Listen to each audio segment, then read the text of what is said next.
Okay, so I'm going to talk about cosmic order and design. So from ancient times, Jews and Christians have argued that the existence of God can be known from his works. That is, creation itself points to its creator. This is stated clearly in Scripture, as in the beginning of Psalm 19, the heavens declare the glory of God, and the firmament shows forth his handiwork. The Book of Wisdom, from which I quoted in my previous lecture or talk, says that from the greatness and beauty of created things comes a corresponding perception of their creator. This is echoed by St. Paul, and actually if you read both St. Paul, this passage from St. Paul and the passage from Wisdom, you see St. Paul almost certainly had wisdom, Book of Wisdom in mind, when he said in his letter to the Romans, "Ever since the creation of the world, God's eternal power and divine nature, invisible though they are, have been understood and seen through the things he has made." The same theme is taken up by early Christian writers, such as St. Irenaeus in the 2nd century, who writes, "Creation itself reveals him who created it, and the work made is itself suggestive of him that made it. And the world manifests him that arranged it." So what is it about creation that reveals God? Most fundamentally, of course, it's the very fact that the world exists at all. There's no a priori necessity that there be a world. And so its existence must have a cause, the cause of being, or causa essendi, as I discussed in my first talk. But there's another fundamental fact about the world that calls for an explanation, namely that it is orderly. So St. Gregory of, is it Nazianzus? That's how I always thought it was pronounced anyway. In the late 4th century, writes, "Let us even suppose that the existence of the world is spontaneous. To what will you ascribe its order?" The argument that the orderliness of nature points to God is a major theme in early Christian writing. I quoted one example in my previous talk, namely the words of Minucius Felix, writing around 200 AD. "In the home of this world, when you see providence, order, and law in the heavens and on earth, believe that there is a Lord and author of the universe more beautiful than the stars themselves and the various parts of the whole world." The great theologian Origen, writing around 250 AD, says, "When we are convinced by what we see in the excellent orderliness of the world, then we worship its maker as the one author of one effect, which, since it is entirely in harmony with itself, cannot therefore have been the work of many makers." Lactantius, writing around 300 AD, says, "There is no one so uncivilized, nor of such barbarous manners, that he does not, when he raises his eyes to heaven, understand something from the very magnitude of things, their motion, arrangement, constancy, beauty, and proportion, and that this could not possibly be if it were not established in wonderful order, having been fashioned on some greater design." St. Athanasius, writing shortly after that, says, "Creation, as if in written characters, and by means of its order and harmony, declares in a loud voice its own master and creator," and goes on to say, "God by his own word gave to creation such order as is found therein, so that though he is by nature invisible, men might be able to know him through his works." Of course, they're all echoing St. Paul, of course. St. Gregory of Nyssa, in the late 4th century, says, "All creation, and above all, as the scripture says, the orderly arrangement of the heavens demonstrates the wisdom of the Creator through the skill displayed in his works." St. Cyril of Alexandria, writing in the mid-5th century, says, "From the origination of the world and from its order and beauty, we can recognize that the wisdom and power of him who created it and brought it into existence far surpasses every created mind." So, I don't think students would know what this means, but they're like a broken record, right? They're all saying it's order, order, order. It's law, it's harmony, it's beauty. Now, this argument is sometimes called the argument from design, or a version of the argument from design. Unfortunately, the idea of design, or the word design, has been taken over to a large extent by something called the intelligent design movement, or ID movement, that started in the late 1990s. This movement uses a certain version of a certain kind of design argument to attack Darwinian evolution. In particular, what they claim is that Darwinian evolution, Darwinian mechanisms cannot explain certain types of very complex structures found in the biological world, and that these, therefore, are evidence of a designer. I don't want to get into the subject of evolution in this talk because I'm here to talk about physics, not biology, but I want to point out three ways in which the ID movement's design argument is different from the ancient argument for the existence of God that you find in these passages from the Church Fathers and the early Christian writing. First, the ID movement looks for evidence of design only in phenomena that they think cannot be explained in a natural way. That is, in things that supposedly depart from or exceed the natural order. By contrast, the ancient argument one finds in these passages is that nature itself points to God, since nature is God's handiwork. As I noted in my second talk, both Scripture and early Christian writings generally cite perfectly natural phenomena as evidence of God. Second, the ID movement focuses on biological phenomena exclusively, and in particular the structures of living things. One sees, however, that both Scripture and early Christian writings are not focused on biology specifically. They're more concerned with the order of the cosmos as a whole. Yes, the living world of living things, but also the heavens and the seas and everything in the universe. In fact, they mostly use astronomical examples. Psalm 19 says that the heavens declare the glory of God. Benucius Felix extols the providence, order, and law in the heavens and on earth. Lactantius refers to what we see, quote, when we raise our eyes to heaven. St. Athanasius speaks of the orderly arrangement of the heavens. St. Gregory of Nyssa even says that what points to the Creator is, quote, above all, the orderly arrangement of the heavens. So they're not obsessed with biological examples. Third, the ID movement focuses entirely on the complexity of things. That's the big argument. Complexity points to design. Whereas the central focus of the ancient Christian writings was on the beauty, order, harmony, and lawfulness of the world. So it is helpful, therefore, to use different terms for the two types of argument. And so I will call the kind that I've been talking about and quoting these passages in reference to the cosmic design argument, and the kind made by the ID movement of the biological design argument. Now, I'm not denying that in ancient Jewish and Christian writings, something like a biological design argument can be found. An example might be this verse from Psalm 139. I will praise thee, for I am fearfully and wonderfully made. Marvelous are thy works. St. Irenaeus also uses the human form as an example. The formation of man reveals the artificer who formed him. And the following passage of St. Augustine, which either is the same or very similar to one that Father Terry Ehrman quoted the other day from St. Augustine, points to living things as well as examples.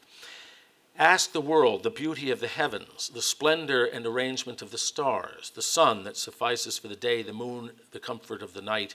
Ask the earth fruitful in herbs and trees, full of animals, adorned with men. Ask the sea filled with so many swimming creatures of every kind. Ask the air replete with so many flying creatures. Ask them all, and see if they do not, as if in a language of their own, answer you, God made us. Noble philosophers, too, have sought these things and have recognized the artisan by the art. There's a third kind of design argument that one can find in Christian writings, early Christian writings, which is based on the idea that the various parts of the universe and of the earth have been arranged for the benefit of living things, and most especially for our benefit. And and to provide for our needs. I'll call this the providential design argument. So here's an example from the letter of Clement, St. Clement, that I quoted parts of in my second talk. Season by season, the teeming earth, obedient to his will, causes a wealth of nourishment to spring forth for man and beast and every living thing upon its surface.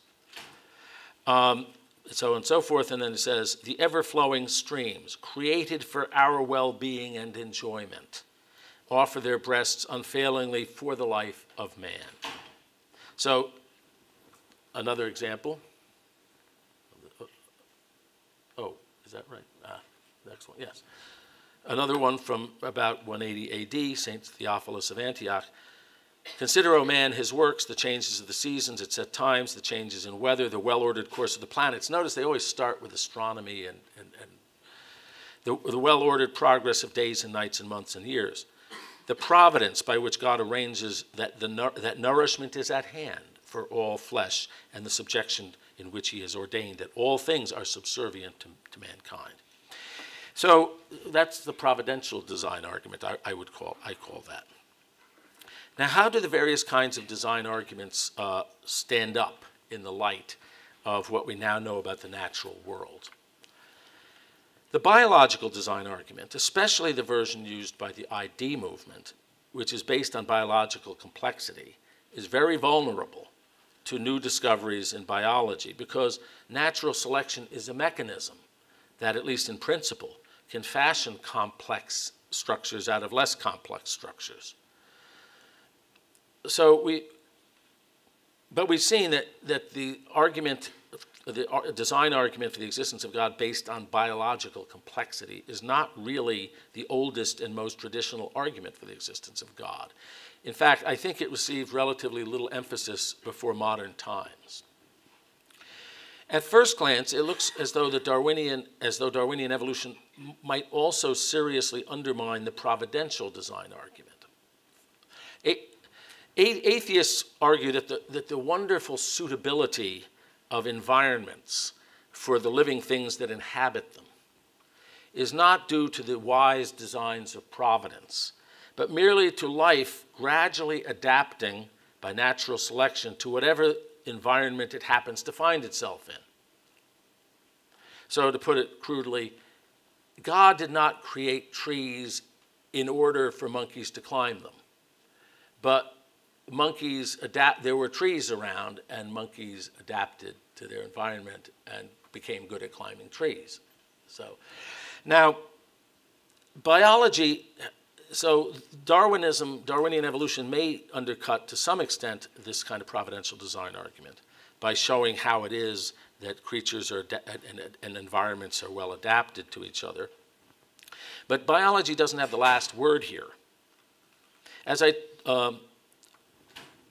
mentioned in my first talk, there would not be any environments in the universe that were habitable by living things at all, if it weren't for the fact that the laws of physics and the certain basic features of the universe, of the physical universe, had particular features which I told you were called anthropic coincidences. So you could argue, take the argument back a step to the level of fundamental physics and say that the laws of physics were providentially arranged in such a way as to make the universe capable of having habitable places in it. And so the providential design argument is still alive and well.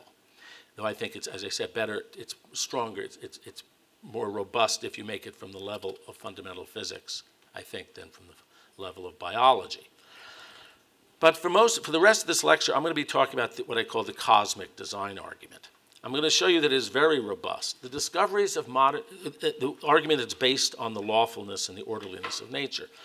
The discoveries of modern science cannot undercut that argument, for the simple reason that all explanations in modern science are based on the fact that nature is orderly and lawful. All scientific explanations are based on the premise that the universe is orderly and lawful.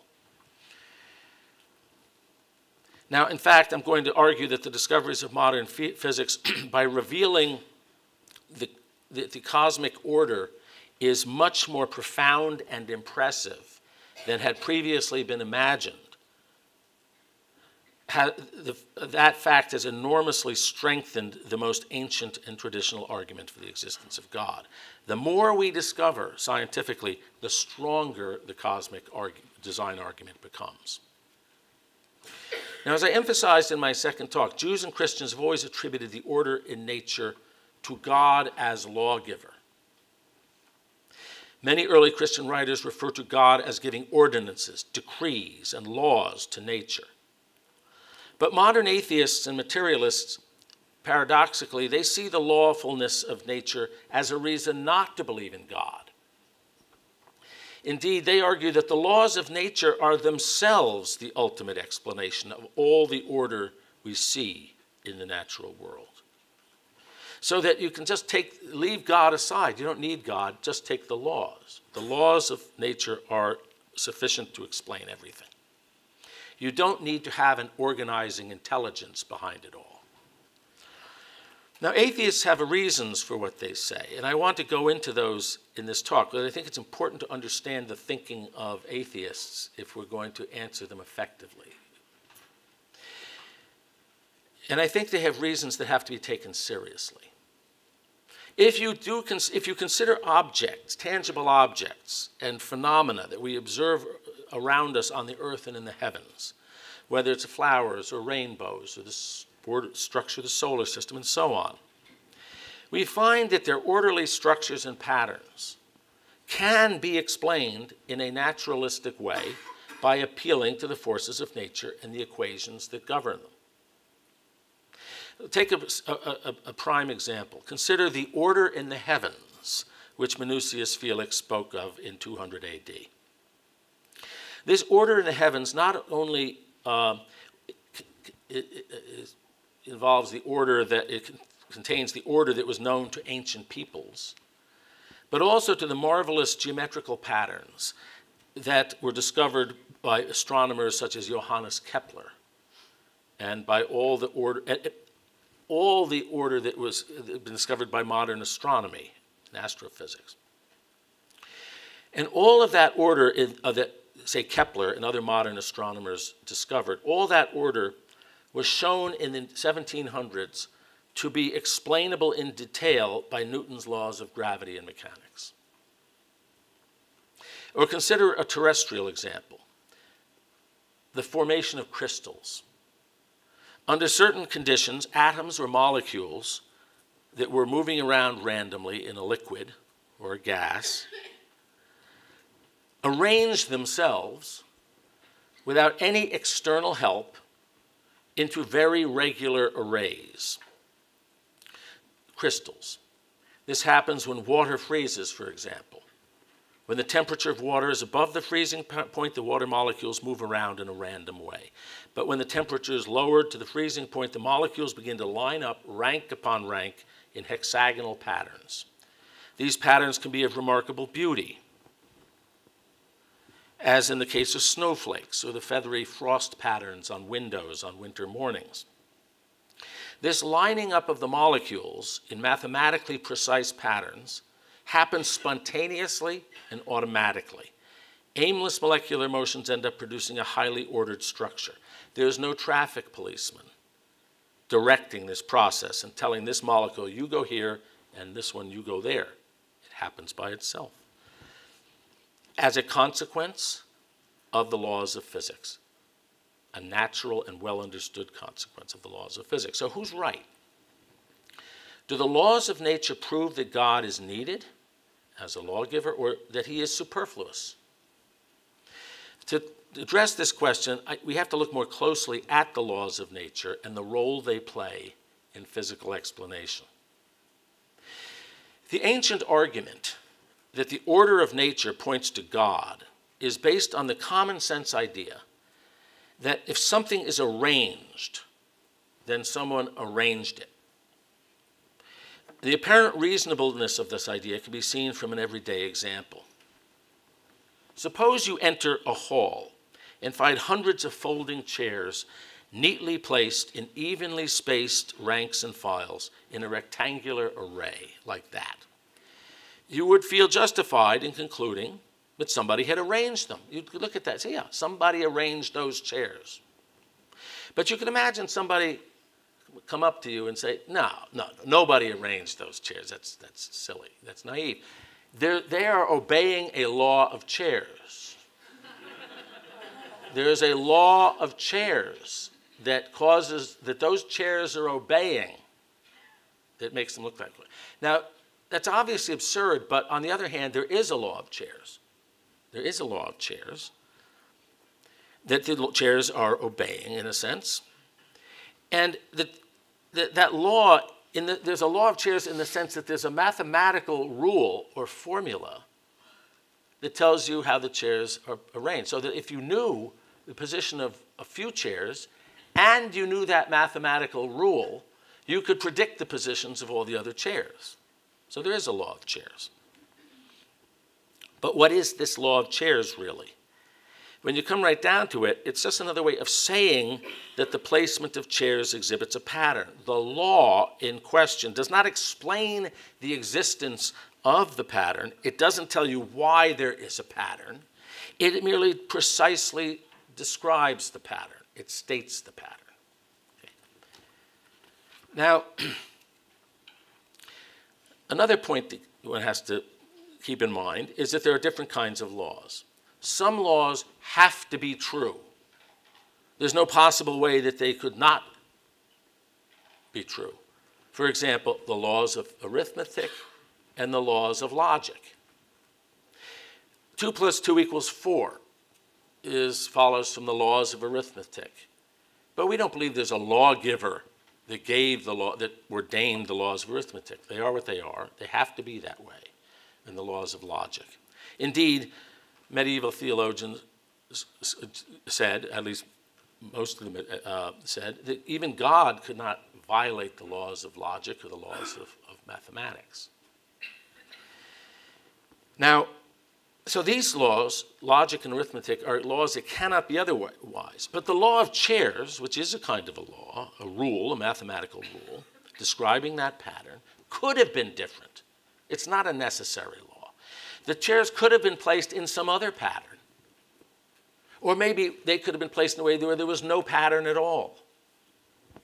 Now, the fact that this pattern, this law of chairs, or this pattern is not a necessary thing and could have been otherwise is one reason, not the only reason, but one reason that we say, well, that somebody must have chosen that pattern. Someone must have chosen that law as opposed to other laws or no law. Now, the critical point is that the laws of nature, the laws of physics, are not like the laws of logic and mathematics in the sense that they couldn't have been otherwise. No physicist believes that. I mean, if it were so, you wouldn't have to go out and do experiments. You could sit in your living room, just like you can sit and do mathematics without observing anything, or you can figure out the laws of logic just by sitting in a chair. You would be able to figure out the laws of physics that way. You can't. You have to, because the laws of physics aren't necessary. They could be, there's an infinite number of possible patterns or laws that the universe could obey. You have to go out and see which ones actually are obeyed by doing experiments. Now, so they're like, the laws of nature are like the law of chairs. They could have been otherwise. And that's one reason that theists, including ourselves, argue, and ancient Christian writers, that the laws of nature were chosen. They're the product of a mind, as this law is. Now, it might seem that the atheist, therefore, is saying something silly when he says that the laws of nature would allow you to get rid of a lawgiver or designer. It looks like we've had that argument and we come out on top. But actually, there's more to be said for the atheist point of view. There's more to be said for the atheist point of view, and I think it's important to understand it. So instead of thinking of this chair analogy, let's think of a different analogy to get to see how they look at things.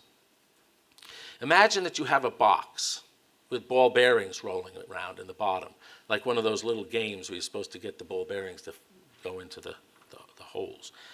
So you have a box, a lot of ball bearings, and they're rolling around aimlessly, and then you tilt the box, and the ball bearings slide down into the corner, And what you will find is that they will form a nice hexagonal pattern, especially if you jiggle the box a little bit. The pattern that emerges is called the hexagonal closest packing pattern. Now, it's the same pattern that you see in oranges on a fruit stand, and I think that's a picture of eggs of some kind of insect on a leaf. Hexagonal closest packing. Okay. Now, notice a point here. The ball bearings, whereas the chairs, someone came in and arranged them, as it were, by hand, the ball bearings arranged themselves in this pattern by themselves. They arrange themselves in this pattern. And they do so because of both physical laws and mathematical laws.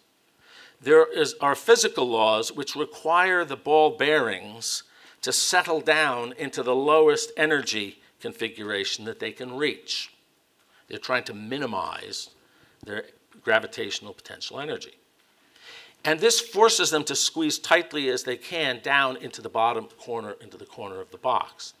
And it's a mathematical law which says that the tightest way to pack spheres is in such a hexagonal array. So here we really do seem to have a case where the orderliness emerges from a pre-existing chaos of the balls rolling around randomly just by the operation of laws. In the law of chairs example, the law was just another way of describing the pattern. But here, there are laws that really do seem to explain why the pattern emerges, why there is a pattern. And that would appear to justify the claim that order can spring forth spontaneously and necessarily from disorder by unconscious laws rather than by the designing hand of an intelligent agent. This is how atheists look upon the laws of nature in relation to the universe. And much in nature, indeed the whole history of the cosmos, seems to support this view. After the Big Bang, there was just the universe was filled with gas. Gravitation made that chaotically swirling gas condense into clusters of galaxies, and then stars, and then planets, stars and planets. The same forces made those stars and planets settle into orderly arrangements like our solar system. On the surfaces of planets, electrical forces caused chemicals to clump together to form molecules, smaller molecules than larger and more elaborate molecules, until at last molecules that could replicate themselves appeared. And eventually biology began, and then you went from simple creatures to more complicated creatures. This is the grand picture. Order emerging spontaneously from disorder or chaos, and presiding over the whole drama, the atheist tells us, is not some intelligent agent, but blind physical forces and mathematical necessity. Now, this account of the history of the cosmos is, up to a point, undoubtedly correct. But the lessons that the atheist draws from it are based on a superficial view of science.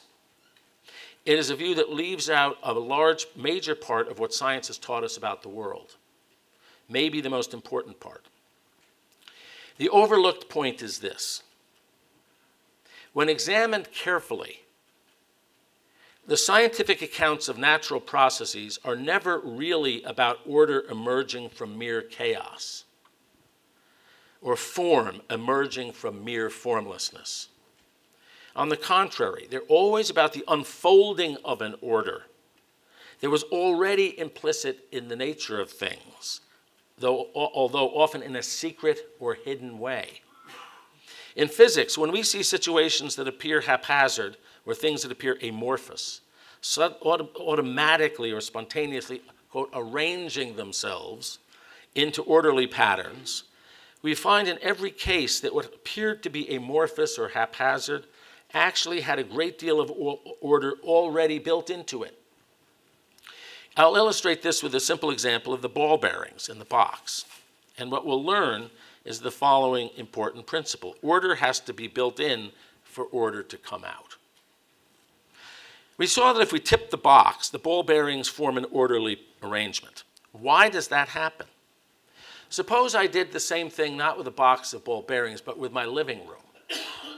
I hired a huge crane to come and tilt my living room so that everything slid into a corner.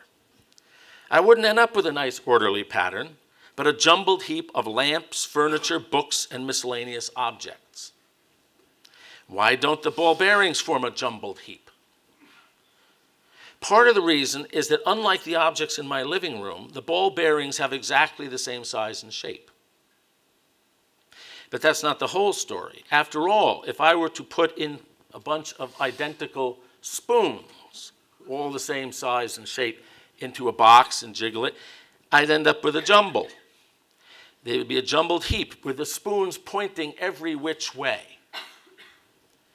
But it is the difference with the ball bearings is that not only are they all the same shape, like the spoons, but the ball bearings have a particularly simple and symmetrical shape, a sphere. In fact, the sphere is the most symmetrical three-dimensional shape possible because it looks exactly the same from any angle. No matter what angle you look at a sphere, it looks the same. So when ball bearings fall into a corner, it doesn't matter very much how they fall. Spoons or furniture will point every which way and look like a jumble, but spheres cannot point every which way because a sphere, no matter which way it is turned, looks just the same. So even before the box was tilted and even when the ball bearings were moving around randomly, there were at least two principles of order already present and governing the situation. One, every ball bearing had the same size and shape as every other ball bearing, and two, each ball bearing had the perfectly symmetrical shape of a sphere.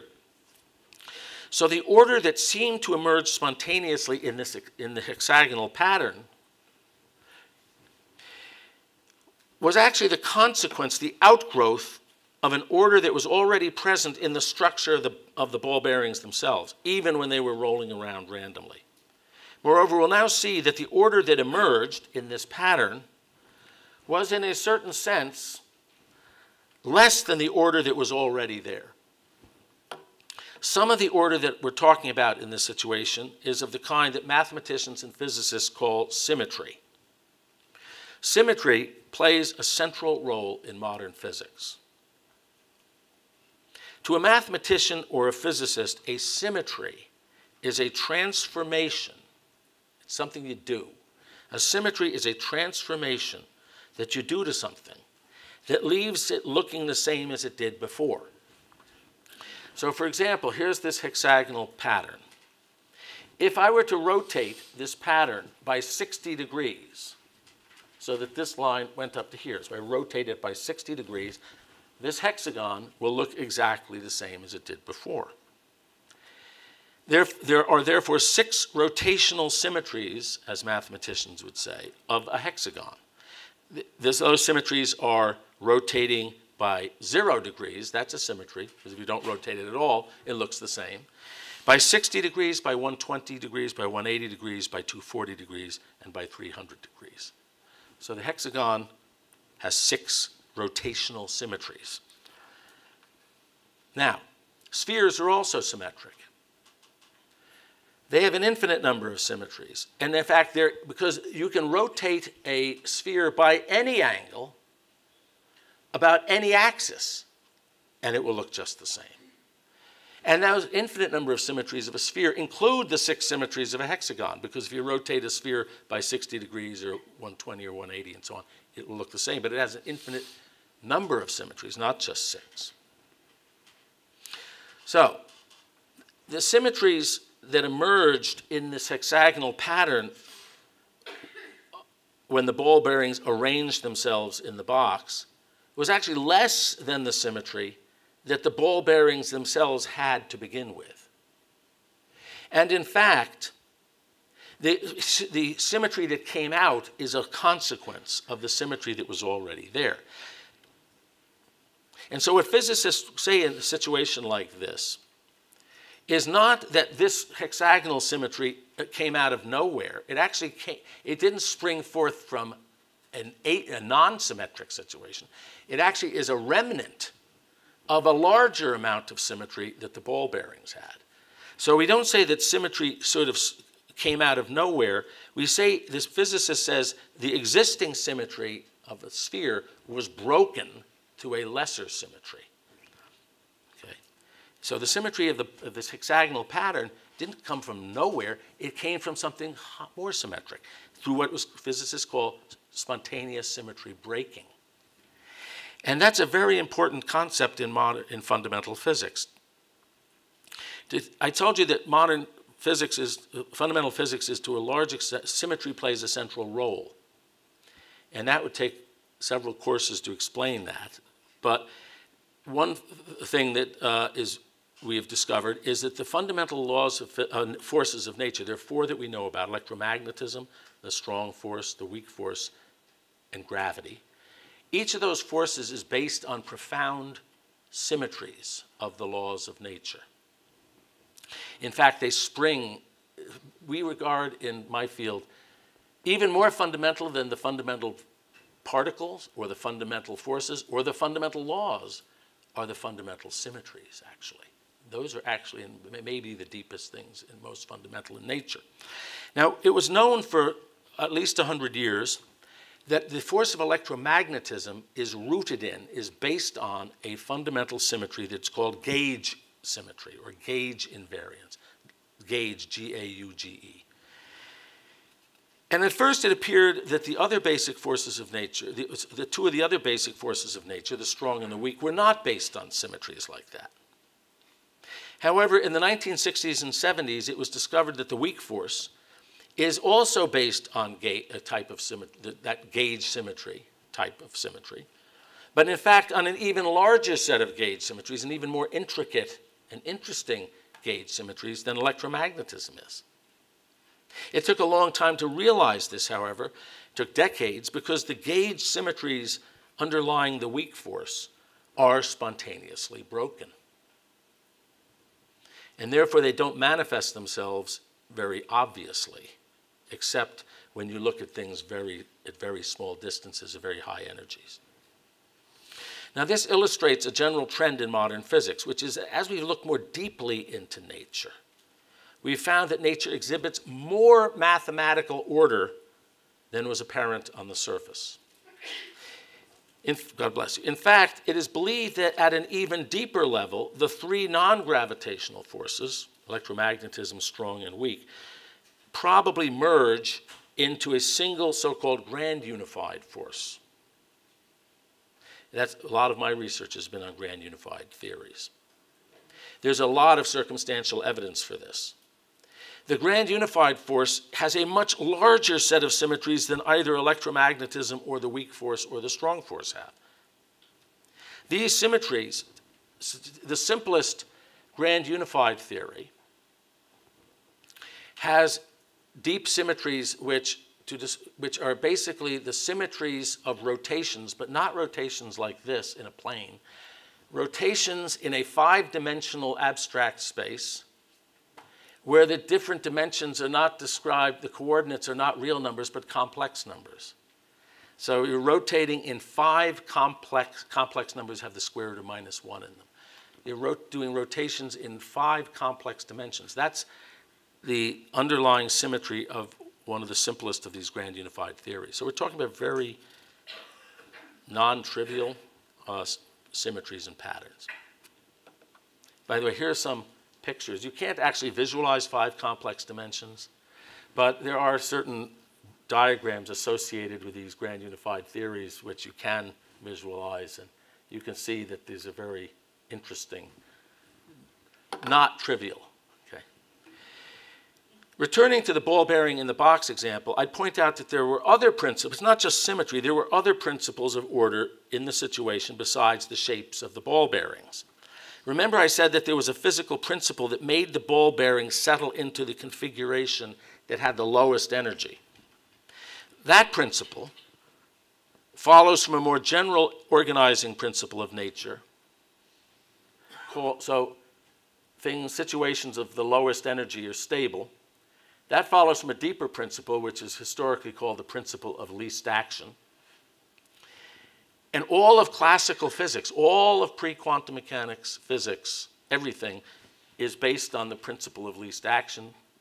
But then in the 20th century, it was found out that the principle of least action is actually based on a deeper principle that underlies quantum mechanics, which we can call the path integral principle, which is more subtle. Now,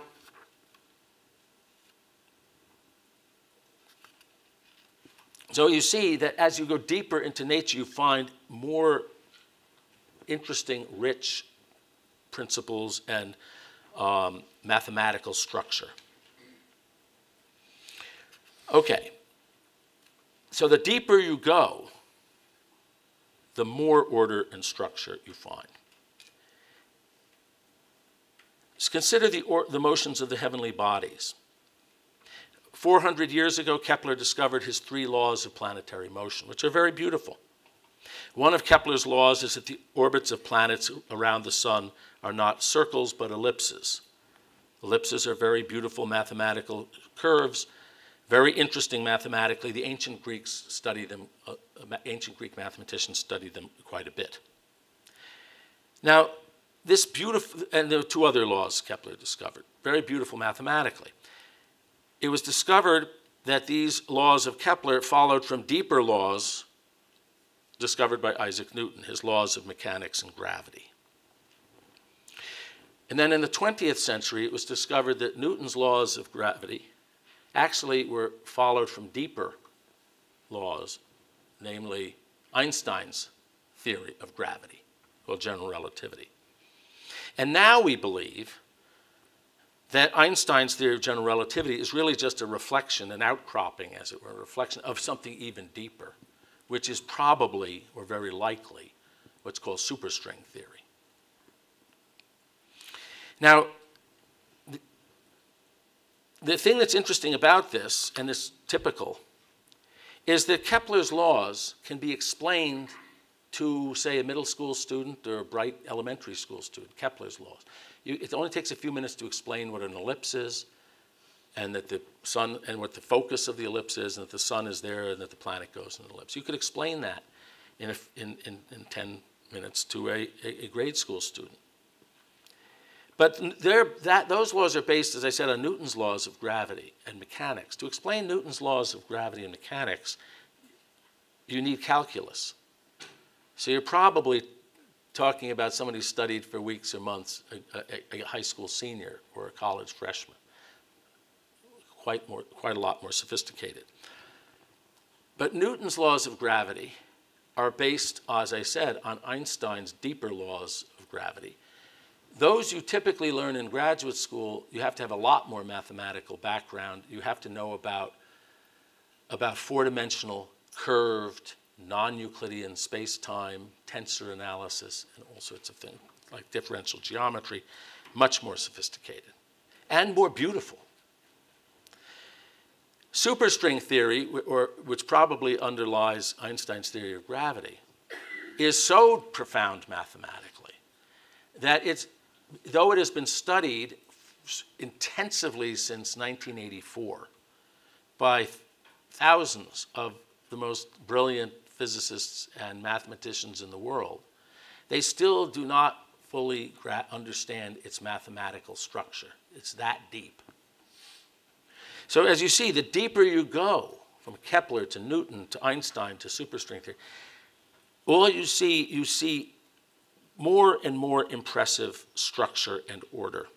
So when Minucius Felix praised the providence, order, and laws in the heavens and on earth, and many other ancient Christian theologians spoke of the order in creation, they spoke about something of which they only saw a tiny part. Modern science has gone down much deeper into the roots of the world's workings, and what you see there is ever more impressive and sophisticated and subtle mathematical order. So science doesn't explain away the order. It's shown it to be greater and more beautiful than anyone had imagined. Now, you might worry that someday we'll be able to explain it away, but that's not going to happen for a simple reason. What's happened in the history of physics for the last 400 years, you're always explaining a law at one level by a deeper law, and that law by a deeper law and a deeper law.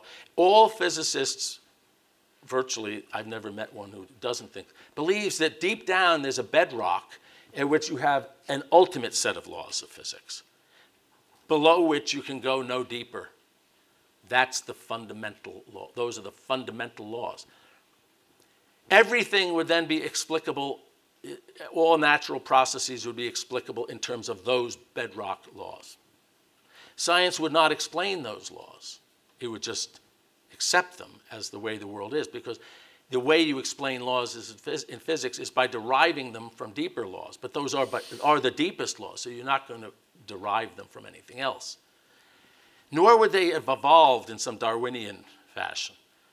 You might imagine someone coming along and say, oh yeah, those laws, those deepest, most fundamental laws of nature are very beautiful, very sophisticated mathematics, but they're just the product of some process of evolution from something simpler.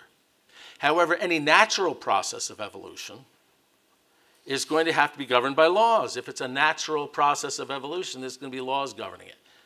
So it would then be those laws that were the fundamental ones. You can't get away from it. So the labors of physicists have therefore not weakened the old argument from design. Oh, I should say, the same thing is true with crystals. Crystals have all this beautiful symmetry, but they're made up of atoms. And those atoms have, these are the energy levels, some of them, of the hydrogen atom, okay? And you see, atoms themselves are highly symmetric structures. And below atoms, you have the subatomic level. And there's a lot of mathematical structure at the subatomic level. So the deeper you go, as I said, the more order you find. In 1931, Hermann Weyl, one of the greatest mathematicians and mathematical physicists of the 20th century, in fact, he's the one that discovered these gauge symmetries I told you about, gave a lecture at Yale University. He said the following: many people think that modern science is far removed from God. I find, on the contrary, that it is much more difficult today for the knowing person to approach God from history, from the spiritual side of the world, and from morals. For there we encounter the suffering and evil in the world, which it is difficult to bring into harmony with an all-merciful and almighty God. In this domain, we have evidently not yet succeeded in raising the veil with which our human nature covers the essence of things. But in our knowledge of physical nature, we have penetrated so far that we can obtain a vision of the flawless harmony which is in conformity with sublime reason. Logos, if you will. Sublime reason. He was a religious believer, by the way. The argument that the orderliness of nature points to God was made by the early fathers of the church. But the same argument appeals also to the modern mind. I'm now going to quote two eminent scientists of our time about the orderliness of nature. Neither of them is religious. The first is Professor Avraham Loeb, an astrophysicist at Harvard, who actually is the head of, I think, the head of the department that Karen Oberg is a member of. And she tells me he is a very, he's a very committed atheist. However, he was being interviewed by something, and the interviewer began to think that Loeb had some strange ideas. And so the interviewer thought, wow, this guy Loeb has some strange ideas. Maybe he's religious. So he asked Loeb, he said, are you religious? And Loeb said, I was secular to start with. I'm not religious. I am struck by the order we find in the universe, by the regularity, by the existence of laws of nature. That is something I'm always in awe of, how the laws of nature we find here on earth seem to apply all the way out to the edge of the universe. That is quite remarkable. The universe could have been chaotic and very disorganized, but it obeys a set of laws much better than people obey a set of laws here. Now notice, he says, and Karen told me the other day, Professor Oberg told me No, he's an atheist and has insisted that he's an atheist. But notice, he was asked if he was religious. He didn't have to get into all this discussion of order. He was asked, are you religious? And he said, I was secular to start with. I'm not religious, but I'm struck by all this order and lawfulness. See? The second quote is by Edward Witten. Ed Witten, who, as I told you, quoted in a previous talk, is regarded as the most brilliant physicist of his generation. And he described himself in an interview with a journalist as a skeptical agnostic. Maybe he was just being polite, and maybe he just means an atheist, but he said, I'm a skeptical agnostic. But at some point in the interview, he said this about the laws of physics. The laws of nature, as they've been uncovered in the last few centuries, and especially in the last century, are very surprising. They are very subtle. They've got a great beauty, which is a little hard to describe maybe if one hasn't experienced it. The laws as we know them are very beautiful mathematically. They involve very interesting and subtle concepts. It is a rich story and it all hangs together beautifully. The universe is not put together. It's not a simple-minded structure put together with tinker toys or Legos. The architecture of this physical universe is based on very subtle, deep, intricate, rich mathematical ideas, subtle concepts. And that suggests to some people that these laws, these patterns we find in nature, are the product of a mind. And not just a mind, but a mind of a mind vastly more powerful, vastly deeper than our minds. Thank you.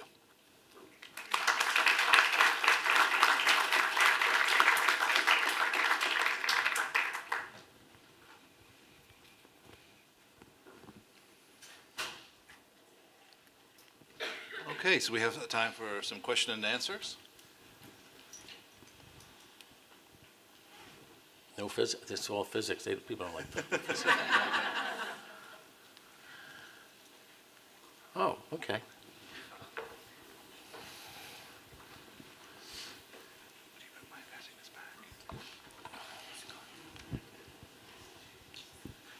Again, this is more of a comment than a question, but as much as C.S. Lewis has been brought up in this seminar, when you're talking about all the fundamental laws, I just came to mind. At the end of The Lion, the Witch, and the Wardrobe talks about the deep magic and deeper magic, sort of the whole fundamental, that's there at the beginning of time, there at the dawn, and there at the beginning. It's interesting, too, that at science, the same thing. You have, deeper you go, you've got this fundamental baseline that everything is going to sort of fall into. Right. And so it just sort of came to, that idea sort of came to mind even from C.S. Lewis, sort of interweaving that into his books as well. Right. And I should emphasize, there are certain senses in which you could say the laws of physics change from place to place or from one time to another, possibly, though that's very speculative. However, for example, in the multiverse idea, as I talked about a little bit the other day, it could be that I said that the mass of certain particle, mass of the electron could be different here in some other place. It could actually be, and this is not actually a very hard thing to arrange, so to speak. In grand unified theories, this can happen very easily. That in one part of the universe, you have certain forces, a weak, electromagnetic, strong, but in a remote part, there could be different forces. However, in all those scenarios, at least as 99.9% of people in fundamental physics would think, in all such scenarios, those are just different manifestations of some ultimate, much deeper set of laws. So I think almost everyone in my field believes that there's an ultimate set of fundamental laws, which is the same throughout space and time. They've always been in force, and they always will be everywhere. but those fundamental laws might have a certain flexibility built into them in the sense where they can manifest themselves in different ways in different places depending on conditions and so on. But yeah, so that's the view that almost all physicists have, at least fundamental physicists, that there is at rock bottom some set of laws that are just, that hold everywhere throughout the universe, except possibly with miracles. Here I have probably a little bit different way of thinking than John O'Callaghan.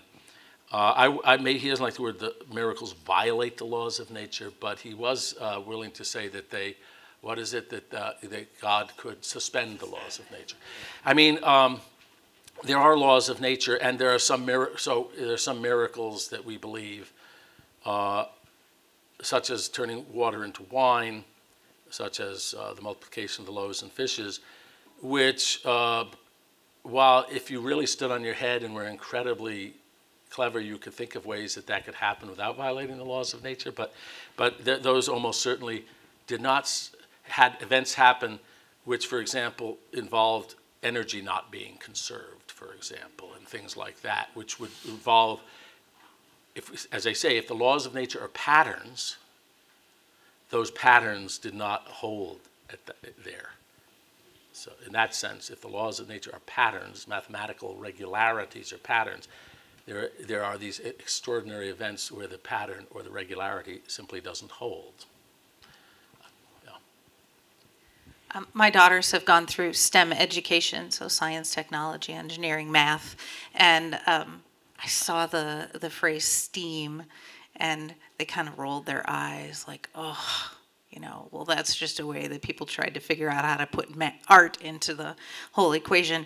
But your entire talk could easily be placed into a STEAM concept. There's no question. In fact, is it stream or STEAM? Stream. There's okay. What's the R? Okay. Sorry, they went to public school, so. In fact, I could give you many quotes, and I have them somewhere on my laptop, of famous physicists who say beauty is a guiding principle. In the 20th century, mathematical beauty became a guiding principle in searching for deeper theories. We're guided by aesthetic criteria. So, for example, Paul Dirac, one of the great physicists of the 20th century, one of the founders of quantum mechanics, he discovered an equation called the Dirac equation, which is what's obeyed by particles like electrons, quarks, and so on. And the Dirac equation has been called one of the great achievements of 20th century physics. He found that equation because he was looking at certain mathematics, and this is what he said, and he found the mathematics so beautiful that he felt it must be important. He said, I was playing around with some mathematics which was very pretty. He said, it was so pretty that I knew it must be of some importance, and it led him to this equation. And there's a famous quote that he gave, a statement he's made, that it is more important to have beauty in your equations than to have them fit the experimental data. Heisenberg, I could give quotes from Heisenberg, from many others. Heisenberg, I think, said that in science as in art, beauty is a source of illumination and clarity, or something. A source of beauty is a guiding principle. And unfortunately, one of the problems is, as Ed Witten says, it's a little hard to describe that beauty. There are some kinds of beauty that everybody can see. The beauty of a sunset, the beauty of a flower. The trouble is, the atheist can explain, not the atheist, the scientist can explain how the flower arose. He can explain, or she can explain sunsets and rainbows. Refraction of the raindrops are spheres. They refract light in a certain way. You can explain the colors of the rainbow. So the trouble is, all the tangible, or crystals, all the tangible examples of beauty, the things you can see with your by your senses, a lot of that can be explained. The deepest level of nature, the beauty in superstring theory or grand unified theories, the beauty in the equations that Dirac talked about, not too many people in this world, maybe a few thousand, can see that beauty because they don't even. Mathematical beauty is not very beautiful to most people in this world. It's like now everyone can appreciate the beauty of a piece of music, of a Mozart or a Bach concerto or something. But what about the beauty of a chess game? That's more akin to this. There's to a chess masterpiece. There's some that are staggeringly beautiful, but you have to be a very, very strong chess player to appreciate that. And that's one of the problems we face, is that the deepest beauty in nature, the one that the atheist can't explain, because the atheists do never seem to ask themselves the following question: where do the fundamental laws of physics come from? Why are they there? And as I said, they can't be explained scientifically. But and those are very beautiful, but you have to take the word of Ed Witten and people like that, or Herman Weyl, that they are beautiful. You can't show your 6th graders, your 8th graders, or 10th graders that beauty. So that's one of the problems we face. Yeah. Yeah, Dr. Barr, I was going back to your the often ancients and church fathers referencing Psalm 19, and I've always been amazed at Psalm 19. Have you found anybody who not only took the first half of the psalm, but also brought in the second half of the psalm, which says that the law of the Lord is perfect, or the law of Yahweh is perfect? I mean, obviously for reference to Torah, but also perhaps to see that as the laws within the universe that are governing the universe as well. Though I'm not good at quoting scripture accurately, but I know there are many passages talking about the law, the beauty, delighting in God's laws, loving God's laws, the beauty of God's laws. Certainly that's true of the physical world. The laws that God ordained are beautiful to the eye of the mathematician and the physicist, not to the eyes of the student struggling with inclined planes in his high school physics class. But, because that's unfortunate. The laws you learn there don't really show the beauty so much. Anyway. You used the example of the ball bearings forming a hexagonal pattern to talk about how that's actually an example of going from greater order to more disorder. Right. I was wondering if you could speak to that example and the implications on something like maybe Big Bang cosmology, because it seems that we're going towards greater order, right? Right. No, in Big Bang cosmology, we're going towards less. Right. Actually, when it comes to the arrangement of things, how things are arranged in space, you typically go from order to disorder. So, in a classic example, in a game of pool, you never see the pool balls, if they're just moving around randomly, rearranged into a triangular array. But when you break the rack pool balls, they go from order to disorder. And that is true throughout cosmic history. It's true every day of our lives, that disorder usually has to do with the way matter's arranged in space and so forth. And you tend to go into more disorganized. But as I said, you can have special cases where locally you can get a more orderly structure emerging, but it's always at the expense of more entropy and disorder somewhere else. So as a whole, the universe is moving towards disorder, and that's why all life is going to perish. We're all going to die and decay and decompose. And all the stars are going to burn out. And all that usable, organized energy that allows work to be done is all going to dissipate in the form of heat.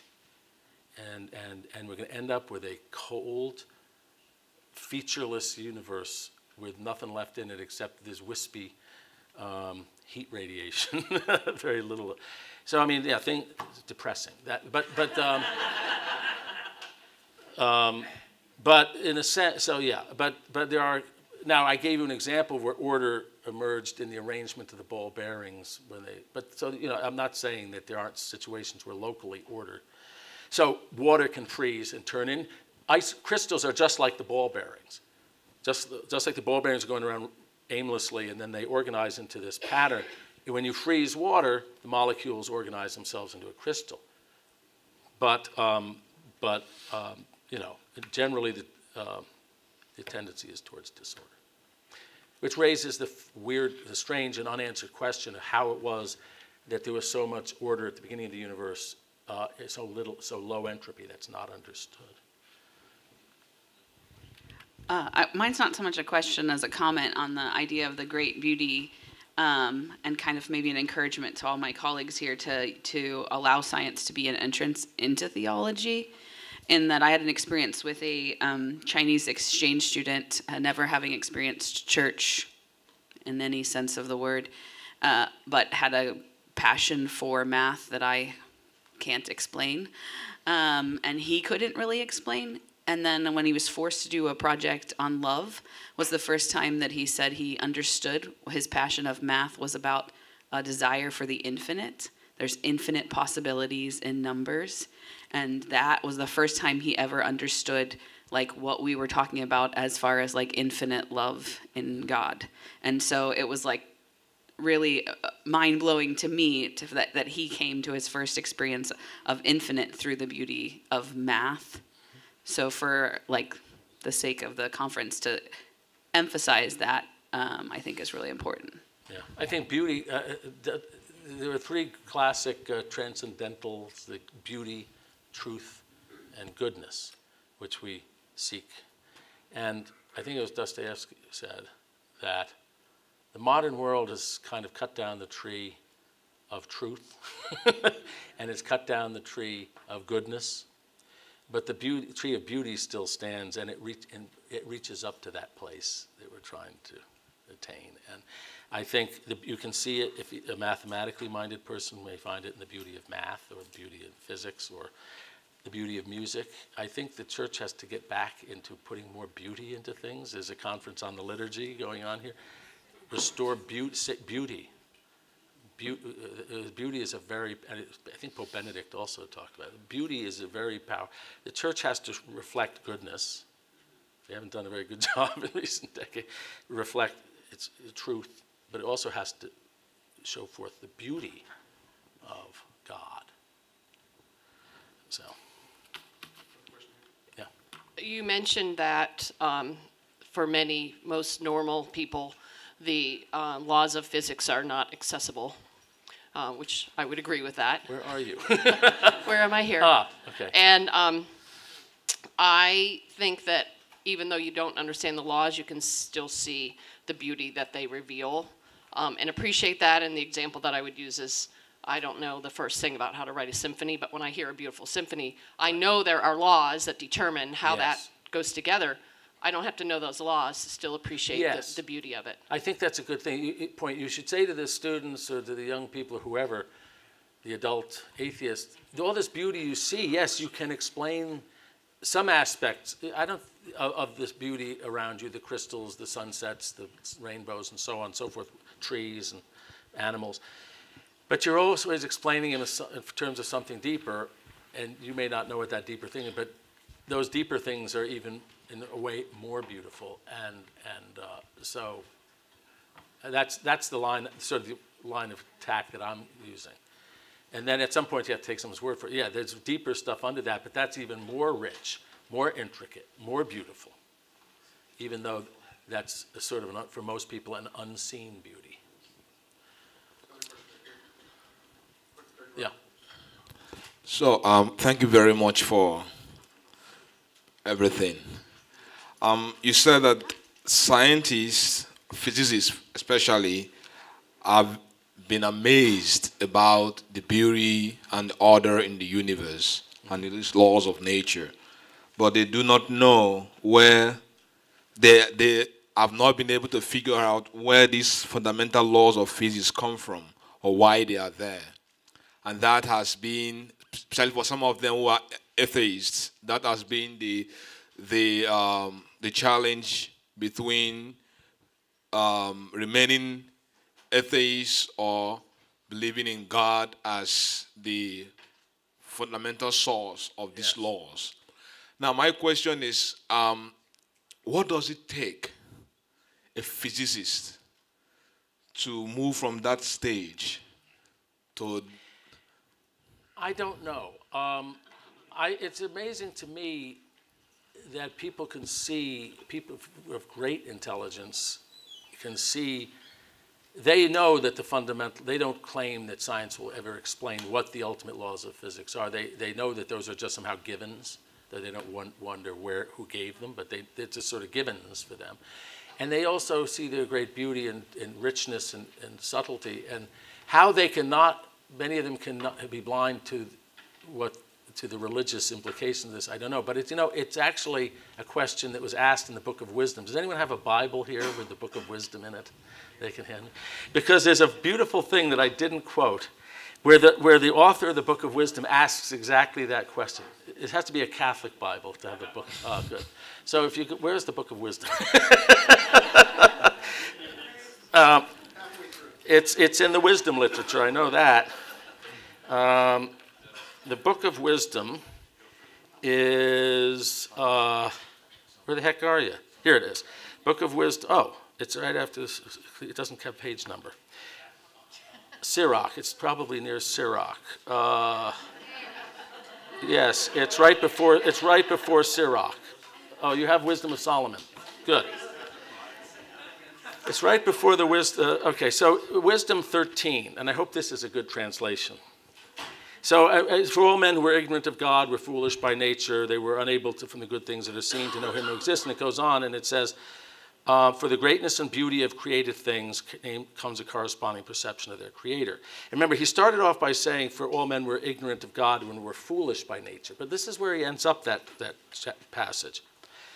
Yet, these men, now who is he addressing this to? This was a Jewish writer of the 1st century BC in Alexandria, Egypt, which was the intellectual center of the ancient world.